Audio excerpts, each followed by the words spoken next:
Welcome back, folks. My name is Joseph Igo, and welcome back to the Motor Index YouTube channel. And today we are previewing this weekend's NASCAR Cup Series race at Circuit of the Americas. Finally, a non-drafting, super speedway race for the 2025 season.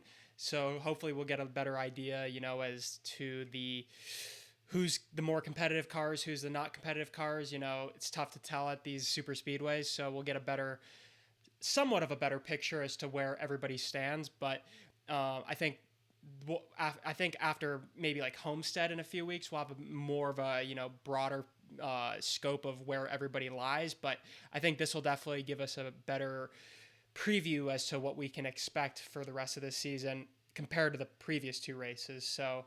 But yeah, so we got Xfinity and Cup in Austin, Texas this weekend. As far as I was concerned, I didn't hear a lot of people questioning this until like today or this week, which is the future of COTA is kind of in question because, say what you want about last year's race, very impressive performance by William Byron, kind of dominating the field, but I'm going to say the quiet part out loud. It was a very boring race. Sue me. So yeah, and as we can kind of talk about some of these past winners here. We've only had 4 Cup races here.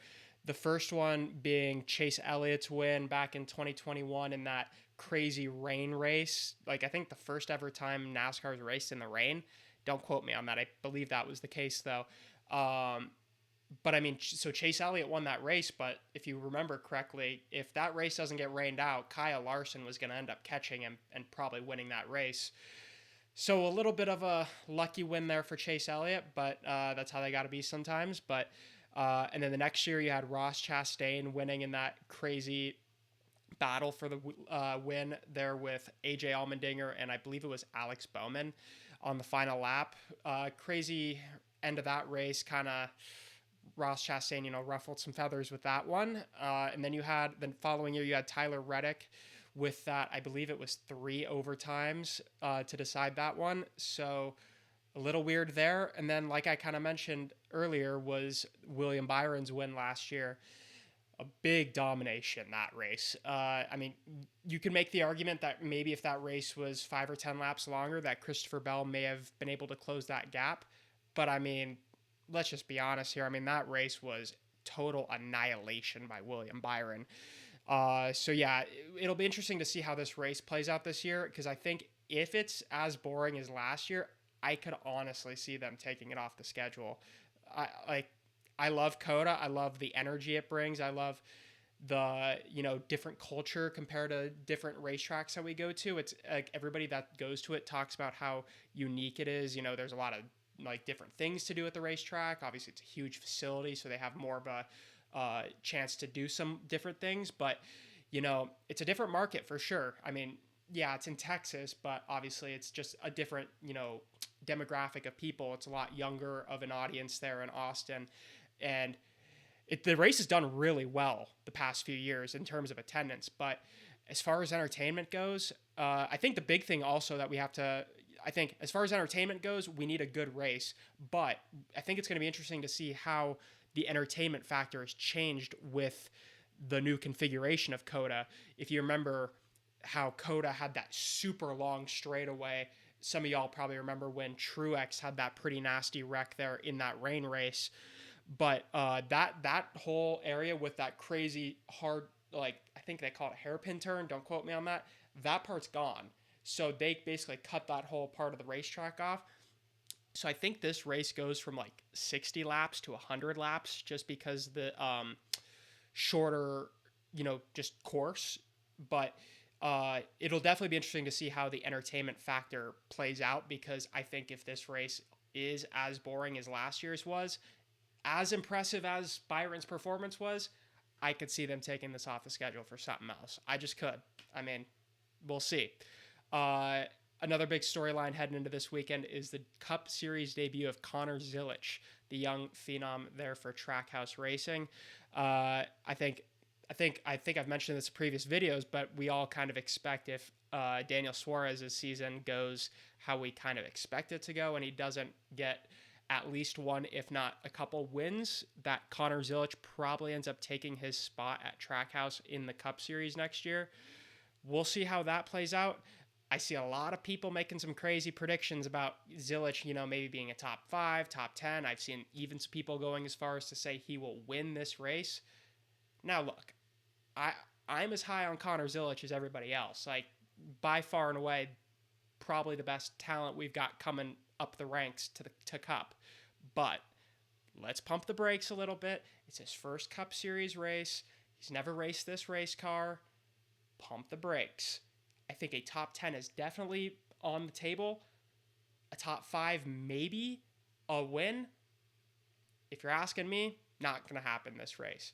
If it does, I will happily eat my words and admit that I was wrong. I don't think I'll be wrong. I think a top 5 or 10 is very much capable. I think he's capable of doing that. A win would be absurd. And I know all of y'all watch. I'll be like, oh well, he won his Xfinity Series debut last year at the Glen.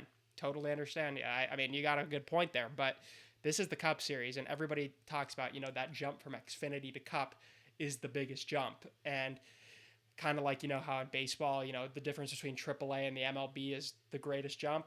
Same thing applies to NASCAR, and I don't see it happening. If he was to go out and win, that would be insane, especially in that Red Bull's paint scheme that looks really clean. That would be huge for the sport, and it would be a gigantic storyline. I just don't think it's going to happen. Maybe it does. I'm not predicting it, but if you were to ask me right now, I bet Zilic probably is a top 10 car if he stays out of trouble. If he gets himself into trouble, he'll finish mid pack, but if he doesn't, I think top 10 is probably doable for sure. Another aspect of this race that we got to be paying attention to, Goodyear is bringing a new tire to this track. It's one that's supposedly, and emphasis on the supposedly, going to wear more, which I think that I've heard some people talk about how that might take some guys out of contention that people expect to be in contention.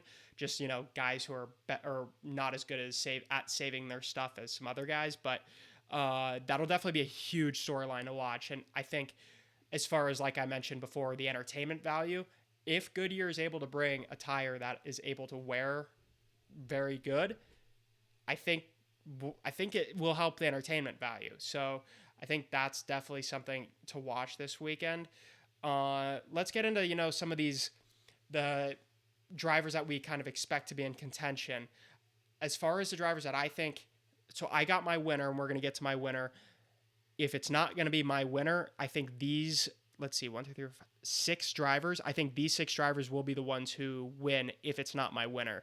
Those will be Alex Bowman, Tyler Reddick, Ross Chastain, Kyle Larson, Chase Elliott, and Shane Van Gisbergen. Alex Bowman has the best average finish at COTA, believe it or not. Alex Bowman's also been really good on road courses. Obviously, he won the Chicago Street Race last year. But Bowman sneaky good everywhere, but even more so on the road courses where, if you goes back a year or two, you could make a great argument he's the best road course racer right now. And then of course people are going to bring up, the historical stats of like Chase Elliott and Kyle Larson, who I definitely think both will have a chance to be in the mix this weekend. Elliott's been really fast the past, like I've mentioned, ending last year, start of this year, wasn't a big factor last week, but still, I still got faith he's going to bring a lot of speed this weekend and should be in contention. And same with Kyle Larson, obviously really good last week. This will probably be a good indicator as to where Kyle Larson and the 5 team are. I pretty much expect them to run in the top 5 most of the day and definitely contend for the win. Same with Elliott. Both of whom are historically, like I mentioned, among the top ranks of road course drivers in the history of NASCAR. I believe Elliott has 7 wins on road courses and Larson has 6. So both are plenty capable of getting it done here. Obviously, Elliott has won here before, but with some questionable circumstances. Shane Van Gisbergen, obviously, we all know how good he is on road courses. Same with Ross Chastain, his teammate Ross Chastain, who we have seen win at this track before.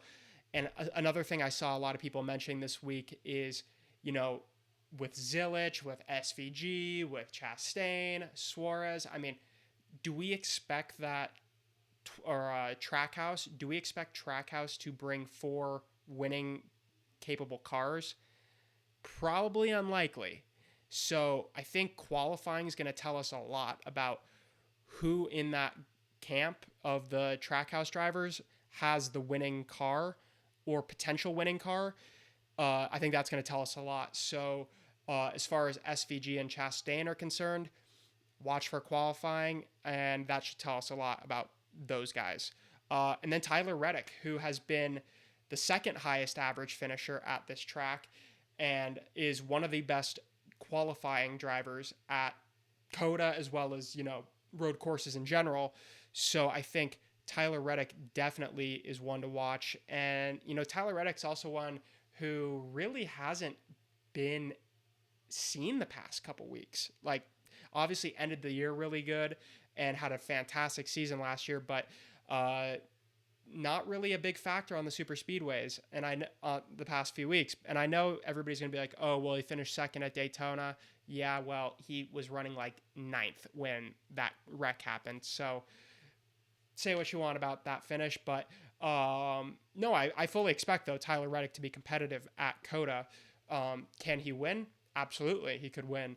Do I think he will? Probably not, but I think if it's not my winner, which we're about to get into, I think Tyler Reddick's got a really good shot. So let's get into my winner, shall we? I am going with William Byron, who dominated this race last year. I think it's just hard for me personally when I see a domination like that. Like, that was up there in like Truex level domination, like Truex in that Coke 600. Like that race last year at COTA was up there in terms of the magnitude of domination that William Byron threw down at COTA last year. So I'm not breaking off from him. And we've mentioned in previous videos how William Byron likes to start the year really hot and rattle off a bunch of wins.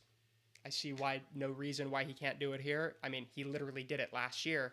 So I'm sticking with William Byron. I think was really good last week until he wrecked out. I mean, he was going to have a chance to win last week coming off of his Daytona 500 win had his teammate Kyle Larson not ran Cindric up into the wall, in turn wrecking Cindric and Byron. So, yeah, I'm going with William Byron. That's who I'm going with. And, yeah, so thank you all so much for watching. Please tune in this weekend to both Xfinity and the Cup Series races. You got there on your screen, you got all the start times of all the on-track happenings at COTA this weekend in Austin. So, yeah, thank you all so much for watching. Please like and subscribe, and take care, everybody. God bless.